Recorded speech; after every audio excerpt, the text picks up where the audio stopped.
For our listeners, this is a content warning. Throughout this podcast, we touch on subjects related to trauma, misogyny, racism and medical racism, sexual misconduct, residential schools, as well as many aspects of death and dying. Should you need them, there is a list of resources in our show notes. Most importantly, as you listen, take a break when you need to, and please take care of yourselves. We'd like to acknowledge that this podcast is produced and recorded across the land known as Canada. These traditional and treaty territories are full of rich Indigenous histories, home to many diverse First Nations, Inuit, and MAiD peoples. We embrace the opportunity to share this story in a respectful, inclusive, and culturally appropriate way.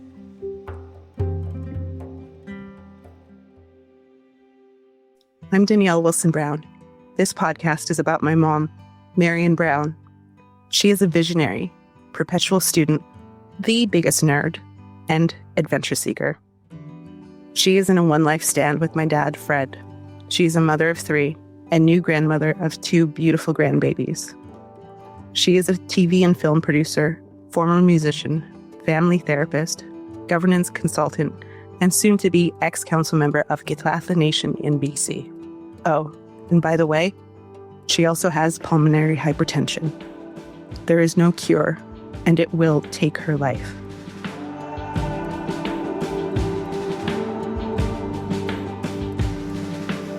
And so, we're going to share our story and this end-of-life journey with you. I hope you'll join me, Danielle Wilson-Brown, my mom, and some special guests as we begin to discuss death, dying, and above all, living. Welcome to Before I Go. Hi, Mom. Hey, Dan. Welcome back to Before I Go. It is another episode. How are you feeling after the first one? I think there's something that comes with, that feeling of completion.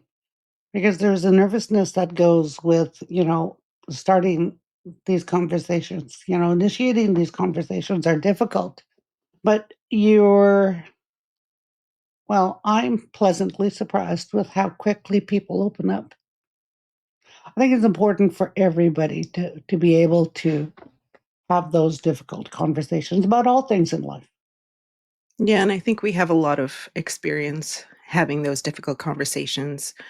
I know in our last episode, we really introduced ourselves about who we are, as individuals, but also as a whole, like as a family, as, part of our communities. We talked about grief and loss. We talked about how many loved ones, have left us, how your diagnosis of pulmonary hypertension has helped you come to this decision in using MAiD. It's going to be difficult. People have very strong feelings, strong opinions about this, but how we're going into this conversation is going to be with respect. It's going to be with understanding. It's going to be with so much authenticity. I've said before, self-care is mandatory, and we have had these conversations before. So how about we start off with what is medical assistance in dying? What is the MAiD program?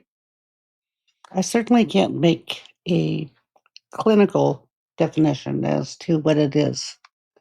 Because what it is for me, and it's something that's very personal. I had witnessed many, many people and their end-of-life journeys. You have people like my mom who took any and every medical intervention available to her. As her caregiver, I witnessed the pain and the suffering that went along with that. I remember in the midst of all of it, she never brought it up, but I did think about, what if she asked me? I wanted to have a response. That's hard, because for some people, when it comes to dying, that whole process, my Lord, it can be violent. It could be traumatizing. And so I did have an answer ready, and I'm not necessarily willing to talk about that, but I did, give a lot of thought to it. And then when it came to my sister, she was withering away in front of us. And I sat and I had a very frank conversation with the doctor, or rather the nurse that was with her. I just made a real connection with him. And honestly, I tried to do that with everybody because I want them to see that this person is somebody's sister, somebody's loved one, somebody's mother. And so I made a connection with medical staff. And talking to this nurse, one of the questions I find myself asking them a lot is, what would you do if this was your loved one? And he said that he doesn't think it would make a difference in extending her life. He gave some personal stories of bringing somebody back after the body has given out, and that he had broken ribs in doing CPR. And we made the choice for my sister to pass peacefully in a loving environment, surrounded only by love.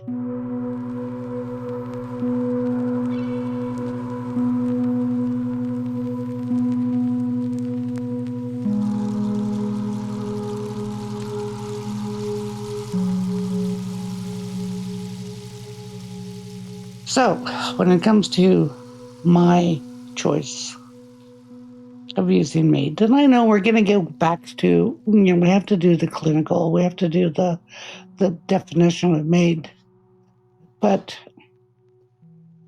I need to talk about my personal journey here. I have seen people go to their graves clinging onto anything. And I certainly make no judgment on anybody, on the choices that they make. But I have very little control.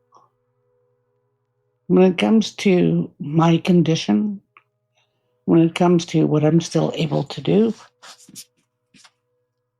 I have very little control. I have to take medication at a certain time. I have a diminished quality of life because, I can't do things the way I used to. What kind of things? The little things that you take for granted. Walking, being able to carry something. I have 2 beautiful grandbabies, and I can't hold them now. I'm not supposed to carry anything over 10 pounds.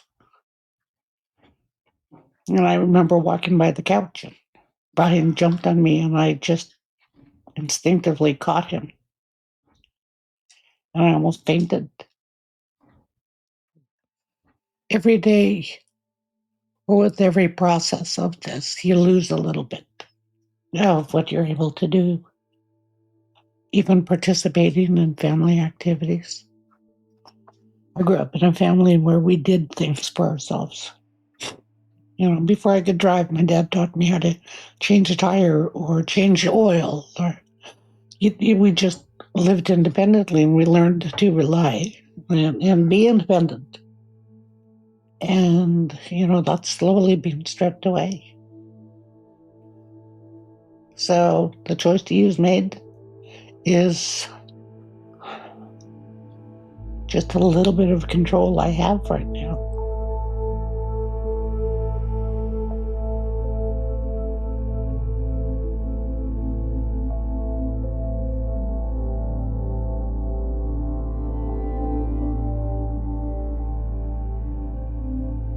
When you first brought it up and you were talking to family members, you were talking to Dad, and then you talked to me, and then you kept going around to all of our family members, and you were talking about what this is, why you've chosen it, and why it's so important for you to have made this choice because, just a brief overview, medical assistance in dying it's a bit of a bureaucratic process. You have to apply with 2 different medical staff, prove that you're mentally competent, that you are making this decision of your own free will. And then the medical staff administers medication, and they will always be present with you. I remember you bringing this conversation up, and it just, I say this pretty often when it comes to your decision, but it broke me. Not because it was your choice to leave us, but because this is the choice that was left for you. And know that when it comes to that, you have all the love and support from me and our family. Because, like I said, you went around to each family member and had conversations with everybody. And because of our background, everybody understood. And so what MAiD represents is love, support, and the right to choose. Because, like you said, pH has taken away a lot of your choices. I saw how devastating it was for you when your new grandbaby is now over the weight limit of what you can carry. And I know the tears and the sadness and the grief that comes with that. When did you first hear about MAiD? There have been a lot of incarnations of MAiD. We go back to Sue Rodriguez, I believe her name was. Very public figure, very public court challenge to be able to make that choice on her own. I had family members who used, a previous incarnation of MAiD. You hear various different versions of it. It has to be something that it needs that bureaucratic process. Because you hear the stories about how it could be misused. And so I knew bringing up the conversation with my family was it's going to have to be one that I had to think very clearly and carefully and deliberately and holding space for all the feelings that came with that. Because there are many people who don't agree. The vestiges of organized religion that say it's a sin.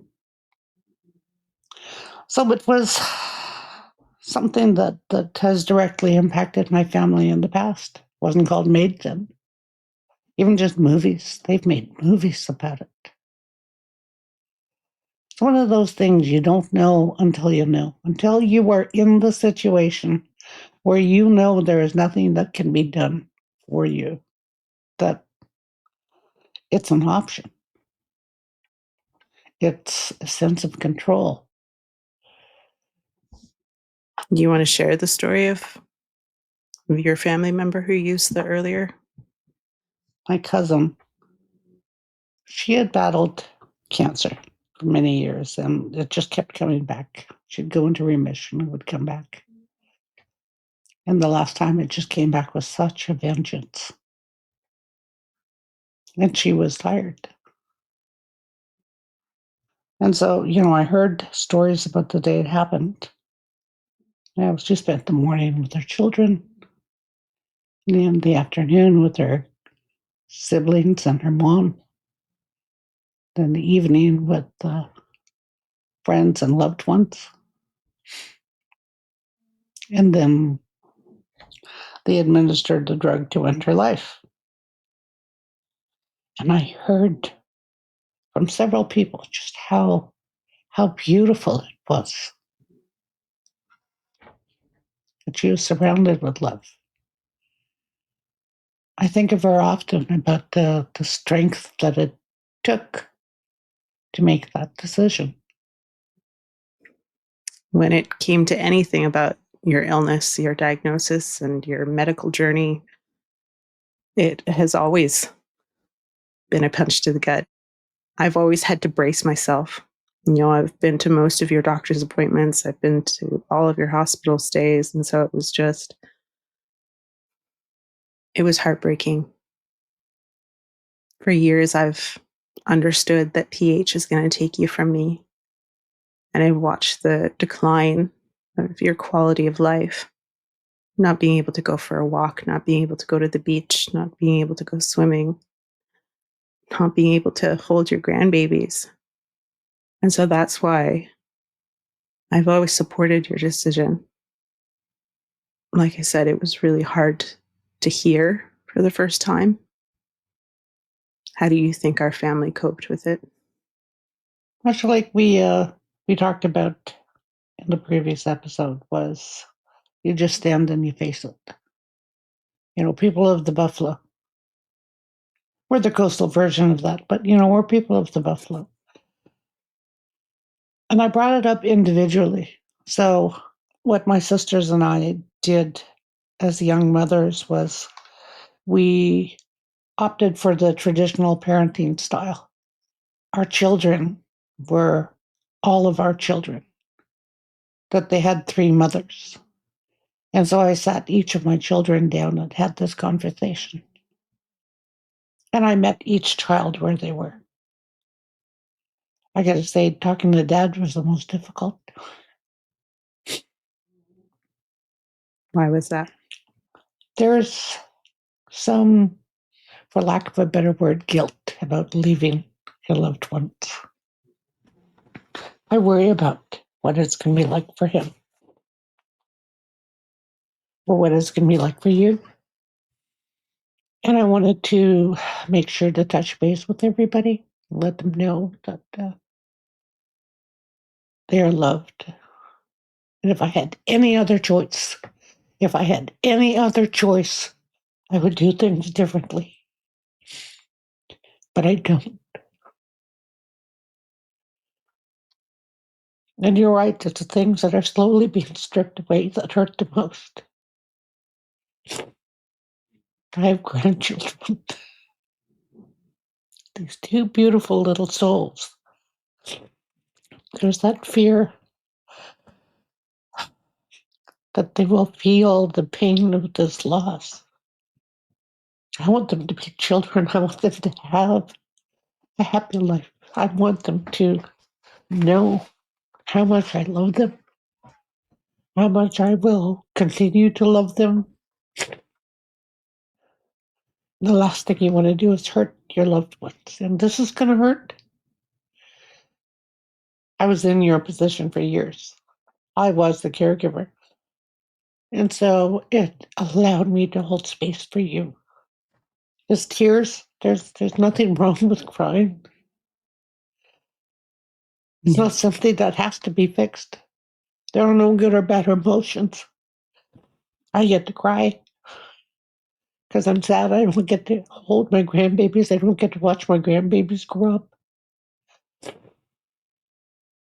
But I'm grateful for what I have now.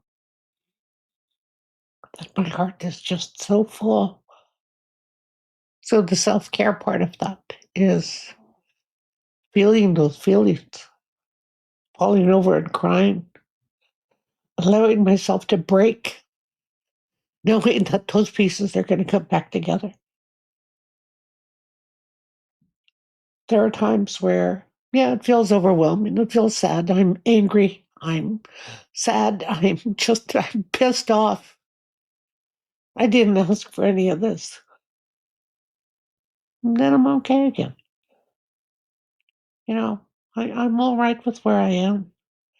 I am blessed that I have a family to surround me and support me. I'm blessed that I have so many incredible friends. I've already felt the anger about it. I've already felt the sadness about it. I'm not skipping the steps to be okay. I'm feeling them all. That comes with these not laden conversations. So I just have to cry for a while, but I'll be okay.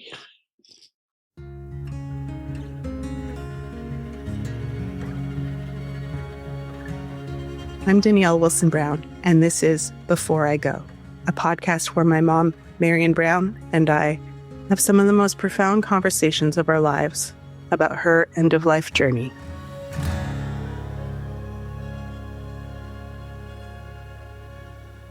Because we've been medical advocates for years, you especially, learning to navigate this medical system, how to advocate for patients and caregivers, learning what questions to ask, learning the medical language in order to communicate. It's a bureaucratic process, but you've developed this ability to navigate in their world. That was out of necessity. I studied to be an industrial engineer. And essentially what you learn there is you learn how to speak people's languages. So if I'm talking to a welder, then I'm going to learn the terms. Or if I'm talking to an electrical engineer, then, I'll learn their terms. So I did that. I learned how to, speak other people's languages. And so, it just that's what happened when we get into the hospitals. And then in counseling school, you learn to hold space for other people. That, I tell you, if you learn anything, is learn how to communicate with other people, with where they are. And so it got to the point with looking after my mom and my sister that, especially going into the hospitals with my mom, because we'd have to have her taken by ambulance from my house to, whatever the nearest hospital was. And it got to the point where they were asking me where I got my medical background from, or what do I do? And it's like, well, I just learned the language. But you do that with everything in life. You meet people where they are. I have to constantly remind you that, you're my best friend, you're my business partner, but you're my daughter. And so I'm quite conscious about not putting too much on you. Because like I said, I remember what it was like to be a caregiver. It hurt. I don't want to break you in the process. We've definitely appreciated the selfless approach that you've gone into this. I've always appreciated how empathic, how supportive and loving you are. But this is your story. This is your choice. And you have our whole family and all of your friends supporting you in this decision. Because one of the most painful life lessons we learned by losing all of our loved ones was that we survive. I remember you talking about, I don't know how to live in a world without my mom. And you thought, I'm not sure if I'm going to know how to function after that. And there is an immense grieving. There is an immense sense of loss and hurt and pain and this void that's left because of the loved ones we've lost. But we've learned to build around it. There's always going to be that loss. There's always going to be that pain. It's just about trusting that you've built this strong foundation for our family, that when we lost our Gigi, you became the matriarch of our family. You've built a family that's based on such strong values of loyalty, love, respect, pushing each other, supporting each other, that system, that foundation will still be here after you've gone.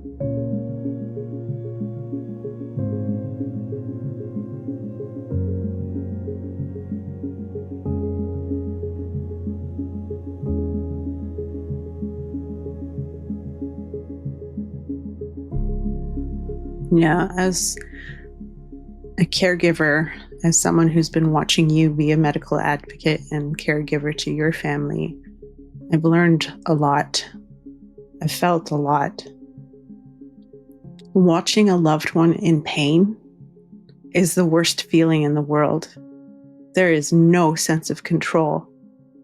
There is just witnessing someone you love with all of your heart and soul either being put in pain or experiencing pain, and knowing that there's nothing that you can do. All I could do was hold your hand, tell you how much I loved you. Watching that suffering, witnessing that pain is just devastating. And so that's why I've supported your decision to use MAiD, because your sense of control, your sense of, choice in life, in dying, and in death, MAiD is going to honor that. And as a caregiver, as someone who's been with you every step of the way, we keep having these conversations. We keep checking in with each other. Well, I think that speaks to that part where you're saying earlier where it says, "I thought I dealt with this." You did deal with it up to the point of that moment. And then you lived more life, and then you're going to deal with it again. And each of these things are going to come up, and you're never, ever going to completely, quote unquote, deal with something because, your perspective might shift. So it's constant. You go back and you revisit it. And when it comes to the, watching your loved one suffer, there was one point where my mother had a hernia, and she was never, ever going to be a surgical candidate. And so the doctor had to come in and push it back in with no pain medication, with nothing. And she was in absolute pain. She just immediately had tears, and I just like squeeze my hand, hold my hand. And then I was singing bad gospel to her. My mother was spiritual, so I sang to her. I didn't sing well, but I sang to her. And I remember just singing Amazing Grace and just holding her hand and let her squeeze it as hard as she wants. And then it was finally over after, I have no idea, it felt like hours. This doctor's just pushing and pushing.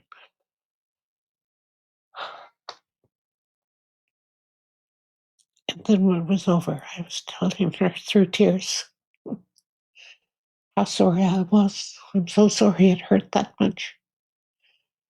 And I said, if I could, just for a moment, if I could, I'd take that pain away and just give you a break. And she goes, and I wouldn't give it to you. But I know what it's like. So if I can't spare you the pain, I can help you walk through it. Yeah. Because we're going to keep having these conversations, because we're going to keep being triggered. We're going to keep being hurt, because this is a painful journey of dealing with and treating your pulmonary hypertension. And that's okay. We'll cry together. Yeah. We've cried, we've laughed, when you're healthy, we fight.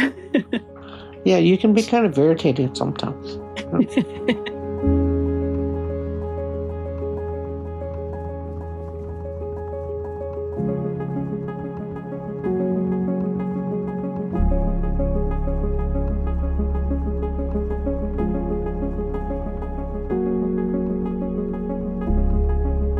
Yeah, we've had so many conversations over the years, Like we said, we've lost so many of our loved ones, so going through that grieving process, we found out a few things, and one of them is it's a cycle. It's not linear. So there are times when it's like we lost Gigi, Jerry, Granny, Gina years and years ago. And there are some times when it just hits like we lost them yesterday, where that sadness, that anger, that depression, that acceptance. And at first we were like, why? I thought I dealt with this. But over time, we realized that it's not linear. That process, it's a cycle. And it's a cycle we go through at every new stage of our lives. So when we have this evolution of ourselves, we have to process the things that made us who we are. And I just really want to emphasize how important it is. The realization, the superpower of feel the feelings.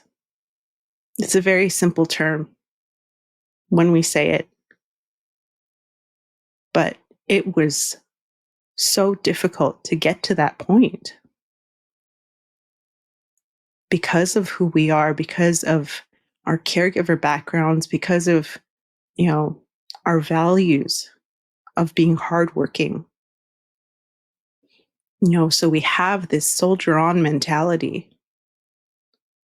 It's like, this is hard. That's okay. Let's keep going. Let's keep going. Let's keep soldiering on. But that didn't allow us the space and time to really take care of ourselves. Because I remember when you were the caretaker for Gigi and Jerry, and I was so worried about you because when Gigi first got sick, you were still working until you and Dad got to the place where it's like, no, just take care of your mom. But you were juggling being a mom, being a partner, running your company, and taking care of your mom and your sister. And so I just really want to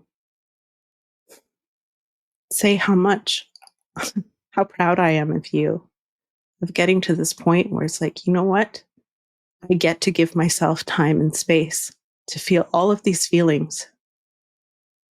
Because, like the storms we keep talking about, those storms end. These feelings end. Yeah, we get to be angry. We get to be sad. We get to be depressed. We get to have so much anxiety about the future.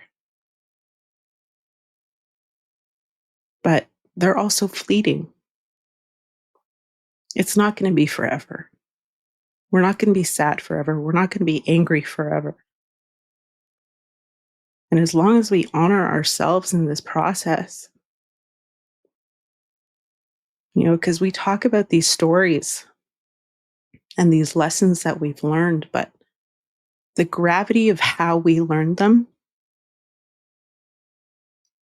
needs to be highlighted, needs to be celebrated. Because it was a painful journey to get there, to learn these lessons, these life lessons that we've made a part of ourselves. Well, I have to say that training to be a counselor, family therapist, was one of the greatest gifts I gave myself. Not only was I in counseling for many, many years, and I think everybody should be in counseling. Everybody should have somebody that they can talk to. I think it's important. But like I said, going through that process of going to counseling school that forced me to face a lot of these triggers, to face, the things that still brought me pain. And sometimes there were things that surprised me. And so, yeah, I was working. I was going to school to become a family therapist. I just happened to be taking the grief and loss portion, as the doctors told us there's nothing else they could do for my mom. And that gave me clarity. It gave me clarity to how I would help her navigate this part of her life. So we took her traveling. We took her to the residential school she went to. She can go heal that part of herself. They came in and they said, well, we're just going to keep her comfortable now. And I heard a volunteer musician in the waiting room playing her guitar, and I asked her if she could come in because my mom and dad had just melted to the floor. They were both so brokenhearted. But what they always loved to do was dance. And even on the hardest day, my mom would just remind us to dance every day.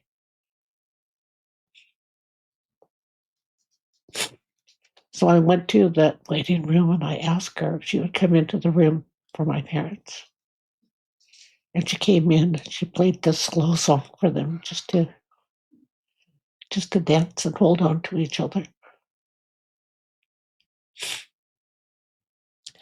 And I think that's the important part of this, is not to isolate yourself.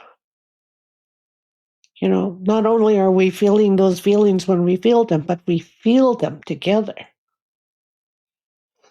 And, I've told you a long time ago, there are two things you will never do alone in life. You will never vomit alone because I'm a sympathetic vomiter. I'll be right beside you. And you will never cry alone because I will cry with you. And so let's cry together. Let's get mad together. If you'd like not get mad at me, that'd be kind of cool. But that's the thing that I love about this relationship, is that this is still honest. You'll still get irritated with me. Oh, Lord knows I'll get irritated with you. But that's the authenticity of this relationship. And we've gotten to that point now with Dad. For several years after my diagnosis, I was treated with kid gloves, and he would give me absolutely everything I wanted and give in. And now he's got a little bit of fight in him. And when you get that fight back, and you and I can have hard discussions and not agree on everything, I know you don't see me as my illness. I'm not pulmonary hypertension. I am Marion Brown, a strong, independent Gatlatla woman. And regardless of what you take from me or what is taken from me, I am still a strong, independent Gatlatla woman. And that's why I call you a superhero. I can't fly. I can't carry babies. I can't, well, I'm still grateful for what I can do. That's why I call you a superhero. Not because of, I call your superhero abilities, but your ability to maintain your spirit, maintain your sense of self. That's what makes you a superhero. Is the amount of pain and suffering that this illness has caused you.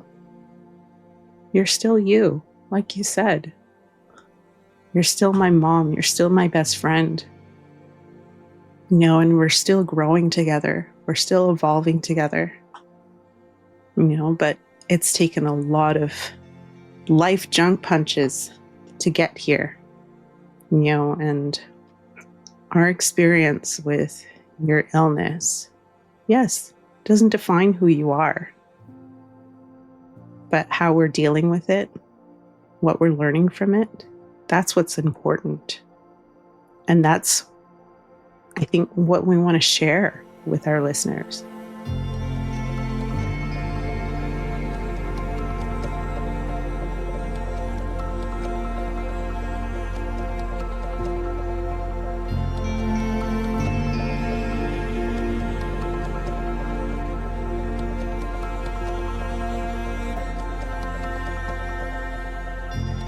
I'm really grateful that we have this opportunity to share, to learn. And I'm looking forward to the upcoming conversations with other speakers and guests, because we're forever students. We're never going to be arrogant enough to say that we know it all. We're still learning. We'll always learn. Thank you so much, Mom, for being so open. We're sharing these tears, we're sharing these laughs, we're sharing just a small snippet of our journey in this. I don't mind sharing my superhero mom with all of you. And how are you feeling? I am good. I appreciate that conversation. And honestly, that felt like we came to an end.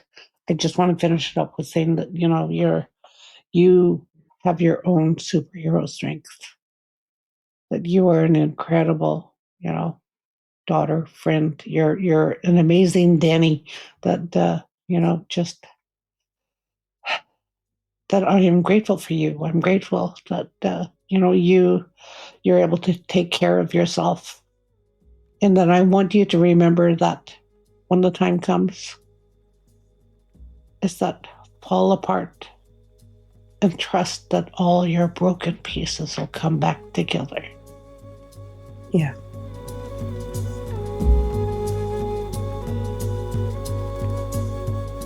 Thank you so much for joining us, and take care of yourselves.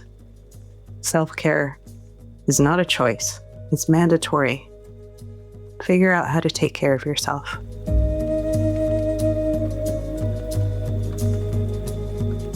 Thank you so much for listening. We hope our conversations provided a unique perspective, opened the door to your own discussions, and offer some comfort. If you have any questions or would like to learn more about anything we've discussed or haven't discussed, let us know in the comments. Until next time, at Live Well Do Accept None. Before I go, gratefully acknowledges the financial support of the Indigenous Screen Office.